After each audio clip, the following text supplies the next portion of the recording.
Está na hora do debate do JL.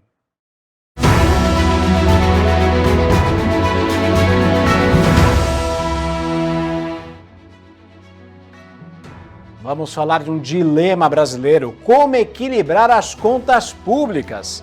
Esse é o tema do debate do JL desta quarta-feira.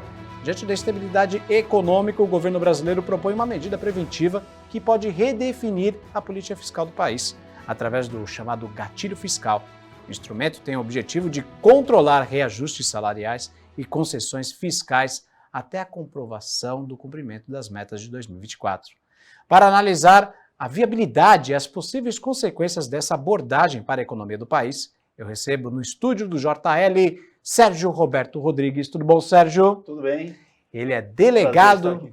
prazer é tudo nosso. Delegado regional do Conselho Regional de Economia de São Paulo. Mais uma vez, obrigado pela sua participação, viu? Obrigado pelo convite. E de forma remota, estou com André Meirelles, diretor de alocação e distribuição da Invest Smart. Boa tarde, André. Boa tarde, tudo bem, gente? Agradeço o convite também. Tá? Maravilha, André. Muito obrigado pela sua participação. Desculpe não poder estar remoto. Sem problema, faz parte de forma remota. O importante é que as ideias fluam por aqui. E você pode opinar esse tema, essa participação da sua conversa. Você pode também participar conosco através do WhatsApp 13 99 664 6781. Vou começar pelo Sérgio aqui, viu, André? Ele está aqui do meu lado, então vou passar então a palavra para ele. André, a respeito desses gatilhos fiscais, essa proposta, como é que você vê essa intenção do governo Lula? Bom, Thiago, esse tema ele é bastante complexo, acho que nós temos pouco tempo para tratar dele, mas vamos tentar trazer aqui algumas informações, acho que são importantes, né? Eu queria aproveitar a oportunidade, né, para levantar o seguinte.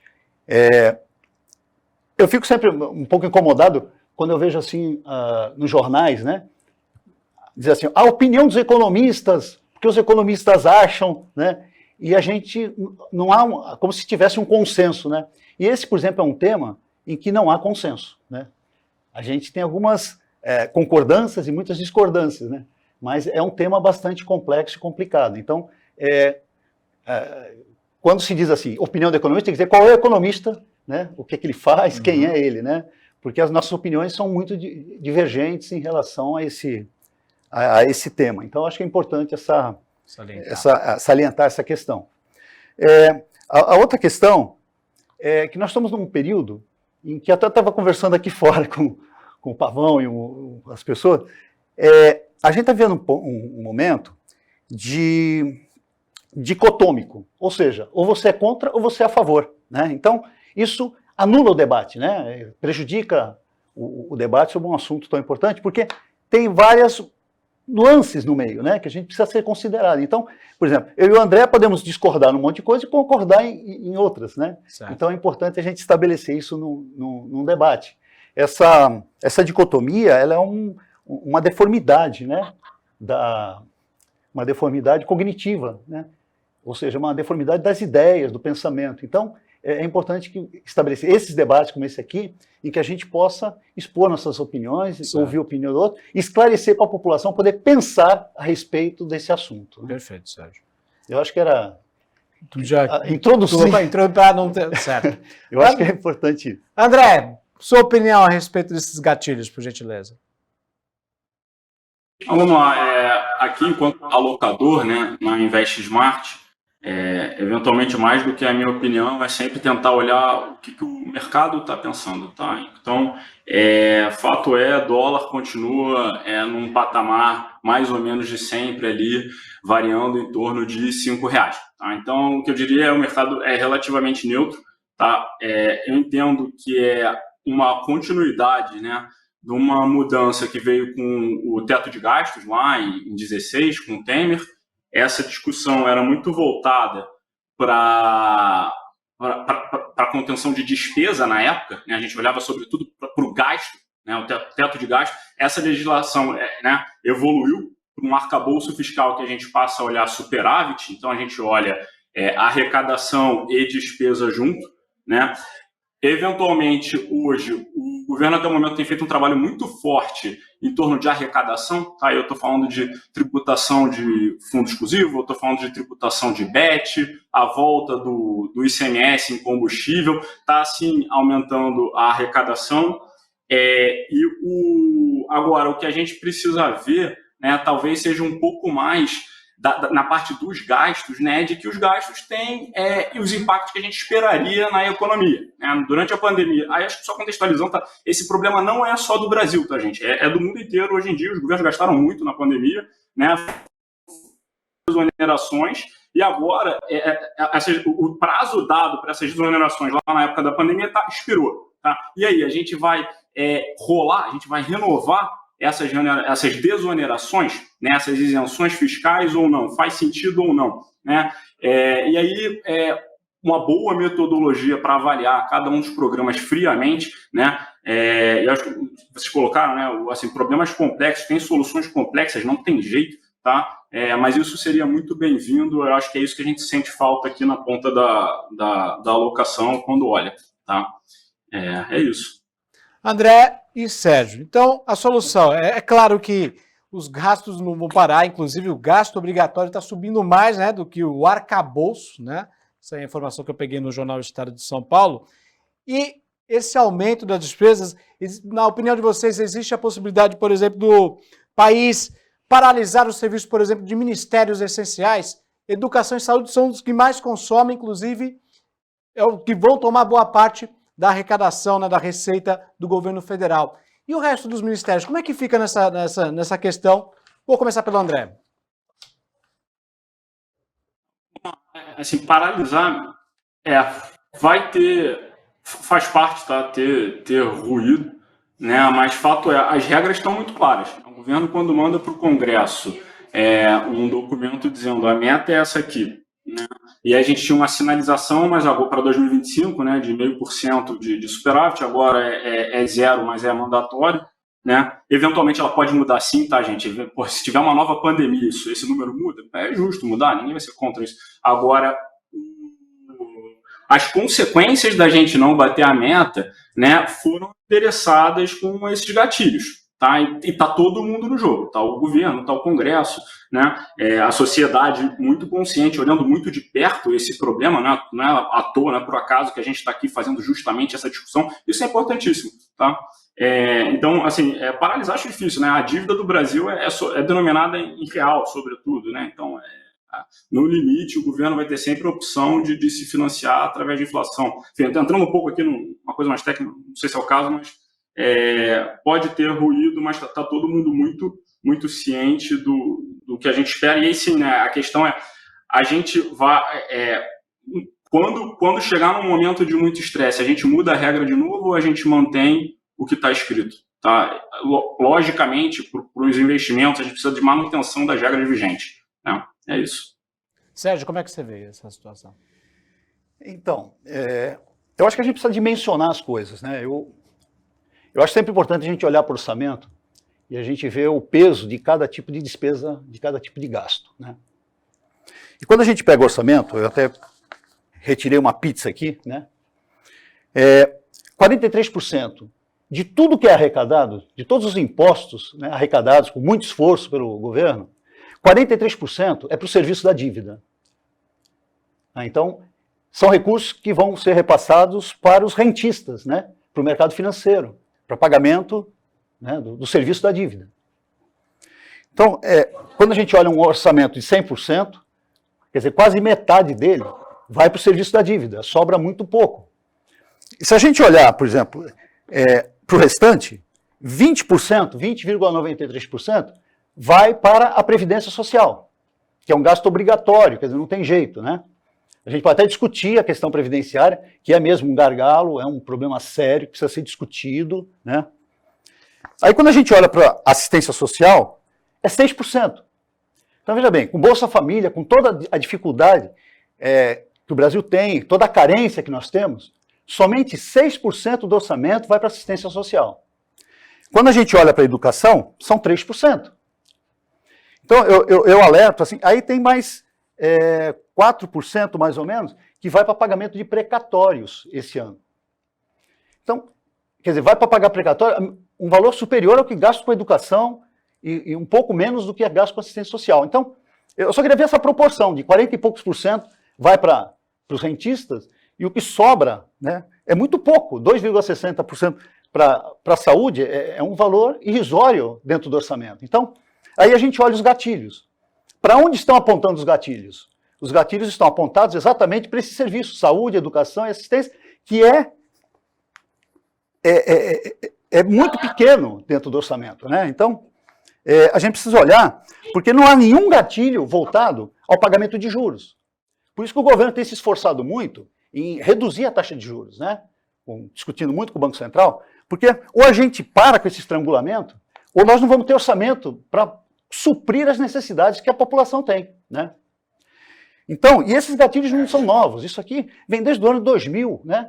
Com a Lei de Responsabilidade Fiscal, que inclusive um santista, né?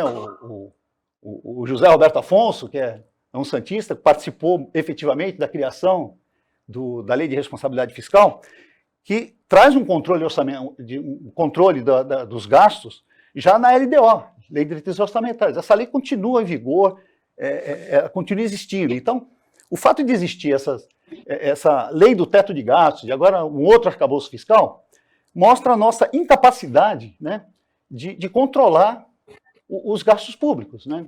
E a gente precisa ver aonde está o problema efetivo, né? O problema efetivo, ele não está no gasto com educação ou gasto com saúde, porque é um valor muito irrisório diante do nosso orçamento, né?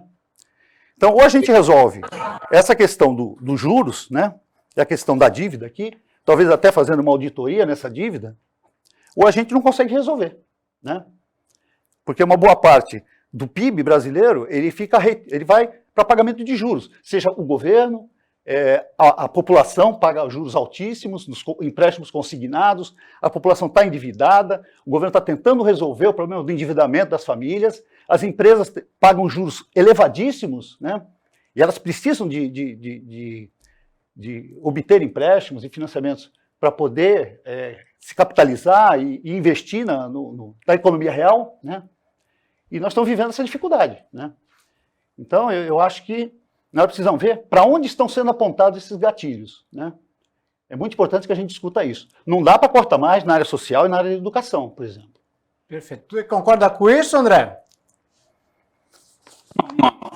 Eu acho que talvez valha ponderar, tá? Sérgio. Porque eventualmente a gente acaba sem querer sugerindo um aparente paradoxo entre política fiscal e política social. Isso não existe, tá? Isso não é verdade. Se a gente não tiver um fiscal sustentável, o que a gente vê no dia seguinte é a inflação. Imagina o seguinte, o governo brasileiro diz, vou distribuir mais, sei lá, R$1 trilhão aí para todo mundo, tá? O que a gente vai ver no dia seguinte, tá?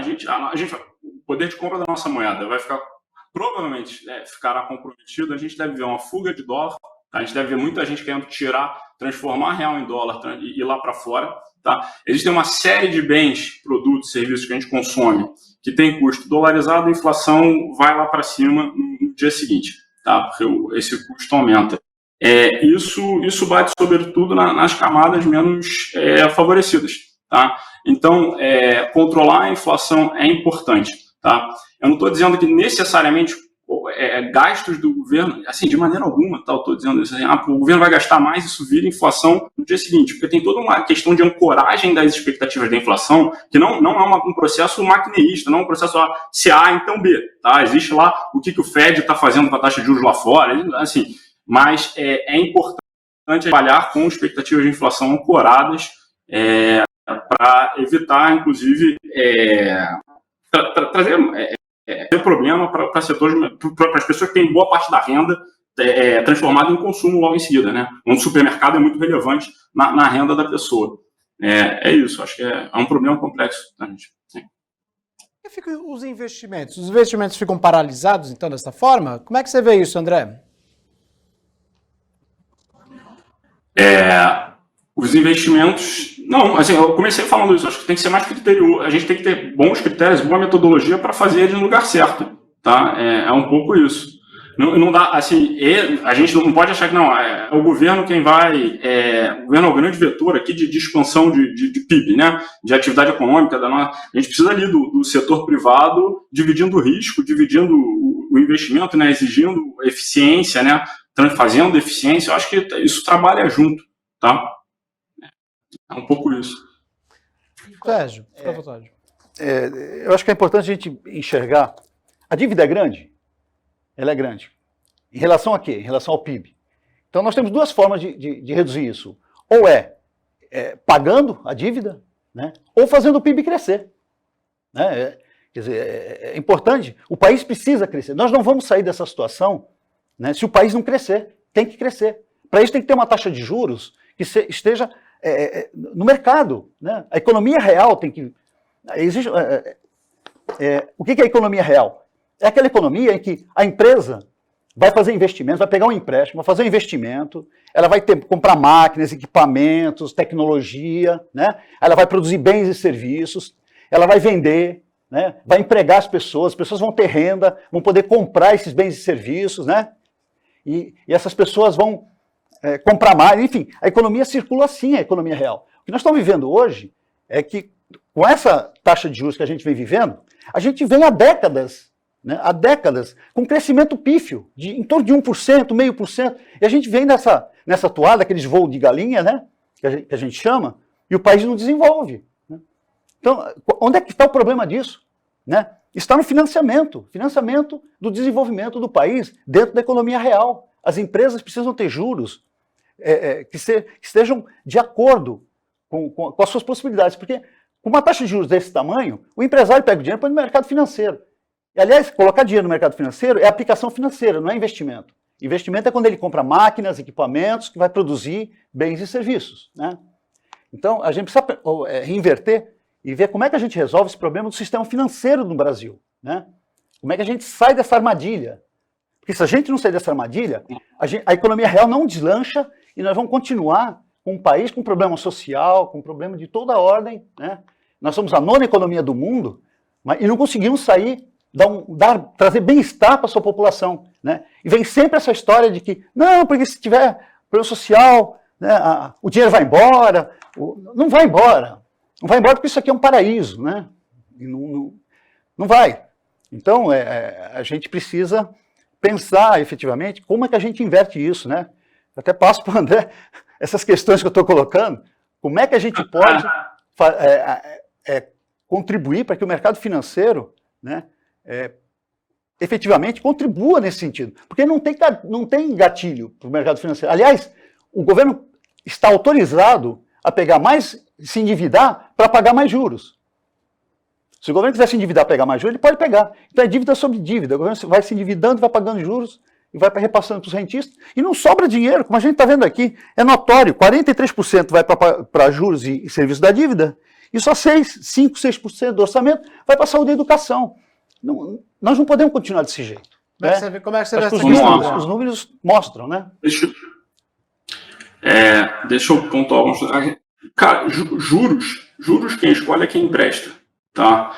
A gente está num momento que o diferencial de juros entre o Brasil e os Estados Unidos está no mínimo histórico, tirando o período ali em torno da pandemia, tá? 2020, 2021. O que quer dizer o seguinte, a gente aqui não tem mais muito espaço para baixar juros, não. Se a gente fizer isso, o dinheiro as pessoas vão preferir emprestar dinheiro para os Estados Unidos. Tá? Já está saindo dinheiro, sim, salvo engano, de bolsa esse ano, foi caminhão, foi 10 bi, 20 bi, assim, até agora, tá? Então, assim, o dinheiro vai embora mesmo, tá? Então, infelizmente, a gente tem esse histórico de país emergente, né? Quebrou, que foi em 87 a última vez, né? E as pessoas exigem mais prêmio para emprestar para o governo brasileiro. Tá? Eu vejo isso aqui, tá, gente? A mesma debênture da Petrobras aqui, a gente empresta num preço, lá fora o preço é outro. Tá? O gringo vai exigir mais prêmio. Esse é um ponto. O segundo ponto é o seguinte, o mercado financeiro ele é fundamental para o desenvolvimento da sociedade. Tá? Assim, Wall Street e São Francisco não estão no mesmo país ali, São Francisco com as startups à toa. Tá? Você precisa ter, sim, gente, tecnologia, método, tirando do lugar em que dinheiro está sobrando e colocando onde dinheiro está faltando, desde que o projeto aqui seja economicamente viável. Tá? A gente não pode perder esse drive de que as coisas têm que se sustentar. Tá? Então, isso é a função do mercado financeiro. O que eu cansei de botar de dinheiro aqui para um gestor emprestar, para a gente comprar trator, para a gente comprar insumo agrícola, enfim, e o agro, o mercado de capitais entrou no agro do Brasil nos últimos 10 anos de uma maneira muito forte, tá?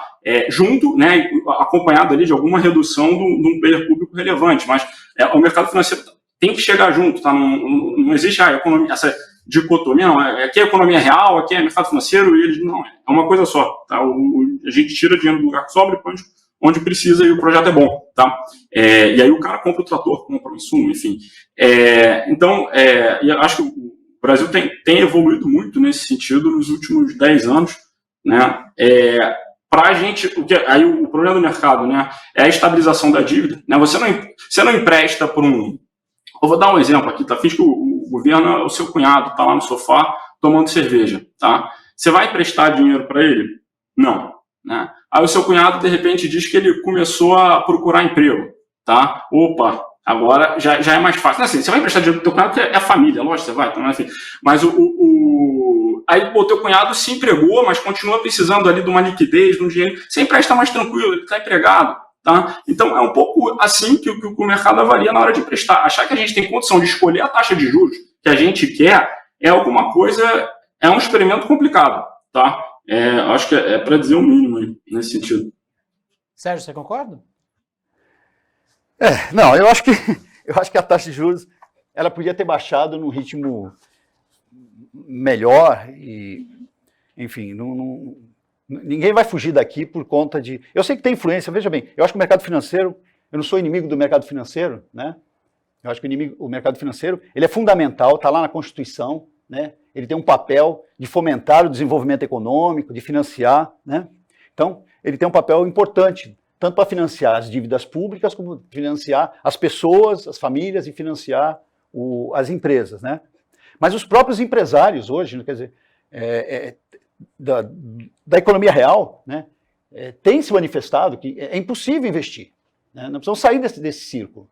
É claro que os juros, hoje nós estamos vivendo um momento que os juros nos Estados Unidos, né, sobe os juros lá, a gente impacta muito aqui o Brasil, né? Porque a gente fica competindo por capital. Agora, para vir capital especulativo para o Brasil também, sabe, a gente precisa ver até que ponto que isso é bom, né? A gente precisa que venha capital, que venha investir aqui. E ontem eu vi, foi interessante. Primeiro, nós tivemos boas notícias essa semana, né? Primeiro, o governo teve uma arrecadação recorde nesse mês, né? Um recorde de 30 anos, né? Então, teve uma boa arrecadação. Então, houve uma resposta positiva, mesmo taxando, né, os fundos exclusivos, né? Teve uma boa resposta esse mês. Ontem tem uma manchete lá no Jornal Valor, dizendo que o Brasil está se tornando um país interessante para investimentos produtivos, né? Tanto que a indústria automobilística está vindo, vai investir bilhões nos próximos anos aqui no Brasil. Então, tem um espaço para a economia real crescer, né, e para os juros caírem. Agora, é impressionante que toda vez que a gente tem um movimento de crescimento, né, o mercado financeiro diz, olha, vai vir inflação, nós precisamos subir os juros. Sabe? É inacreditável. Eu estava até comentando agora há pouco ali fora, um pouco aquela síndrome do vira-lata, né, do Nelson Rodrigues. O Nelson Rodrigues falou isso em 1958, que o Brasil tinha a síndrome de vira-lata. Ou seja, parece que a gente não acredita no nosso país, né? A gente sempre tem essa síndrome de que a gente é pequeno, que a gente Nós precisamos valorizar o nosso país. Nós somos um país que temos muitos recursos naturais, né? A gente tem... são beneficiados, nós temos um clima favorável, né? Nós temos minério, nós temos petróleo, nós dominamos todo o ciclo de petróleo, né, do país. Temos reservas, né? Nós temos alternativas para o desenvolvimento na parte de energia, né? Então, nós temos... Enfim, por que o país não se desenvolve? Não é possível isso, entendeu? Então a gente precisa quebrar um pouco isso e acreditar no nosso país que a gente é capaz de ter uma economia real sadia, né? E um sistema financeiro que efetivamente cumpra sua função constitucional de financiar o desenvolvimento do país, financiar as famílias, a vida das pessoas e financiar as empresas para que elas se desenvolvam, né? André, como Então, você vê essa questão? Um pouco nesse sentido. Eu quero trazer uma mensagem de otimismo e fé no país, né? E chamar as pessoas para que a gente possa repensar e trazer o desenvolvimento verdadeiro para esse país, para que a gente traga felicidade, bem-estar para a nossa população, né? Perfeito. André, como é que você vê essa questão? Tá certo, assim, acho que é legítimo, tá? Um empresário vai sempre pedir taxa de juros baixa, eu faria a mesma coisa sempre, tá? É engraçado que agora com as redes sociais fica mais fácil, né? A gente vê, sei lá, a Luísa Trajano mandando um recado para o Campos Neto, então é um outro nível de interação, mas assim, o empresário tem que pedir, tá no dever dele de pedir isso. Eu perdi a outra ideia, mas assim, os projetos têm que ser economicamente viáveis e o mercado financeiro enxergando isso e tendo disponibilidade, ele atua, tá? Assim, a gente está vendo aí o financial deepening no Brasil, tá? Boa parte dos rentistas são, inclusive, pessoas físicas que entraram no Tesouro Direto recentemente, tá? Então, é um pouco o outro lado da moeda também, né? Agora, para a gente ver o Brasil dar certo, né? Acho que é um pouco o que o Sérgio está colocando aqui do crescimento, né? Que a gente é um país de crescimento baixo. Ninguém vai investir em assim, vai ter um investimento ou outro num setor específico, tá? Mas uma decisão grande de investimento em um país de moeda fraca é alguma coisa muito difícil de acontecer, tá? Então, a gente precisa, o mundo precisa ver que a trajetória da dívida brasileira é saudável, tá? É equilibrada. E é justamente por isso que esse ajuste, esses gatilhos que o governo está colocando, né, são tão importantes. Perfeito. André e Sérgio, eu acabei quebrando um pouco do roteiro do nosso debate do Jornal Litoral, que a expectativa era ter dois blocos, só que a gente acabou prolongando um pouquinho a nossa participação no debate do JL. Então vou fazer o seguinte, eu vou ter que encerrar o nosso debate por aqui. Agradeço demais a participação do André Meirelles. André, obrigado, um grande abraço para você, viu? Obrigado a vocês, obrigado Sérgio, obrigado Thiago, foi um prazer, até a próxima. E também ao Sérgio Meirelles, obrigado. Obrigado aí pela oportunidade, né? Obrigado ao André. Vamos discutir mais, viu, André? Quando você vier aqui para Santos, vamos marcar um café aí, Tá marcado. A gente bater um papo, né? E é o que eu falei no início. Fechou. A gente precisa aprender a debater, né? A gente debate, troca ideias, concorda e discorda, mas tem que estar junto, né? A gente precisa manter a civilidade, o respeito, né? Com certeza. E é isso, eu estou à disposição. Assim que precisar outra vez, Perfeito, a gente estará à disposição. Obrigado. Obrigado, André. Obrigado, Sérgio.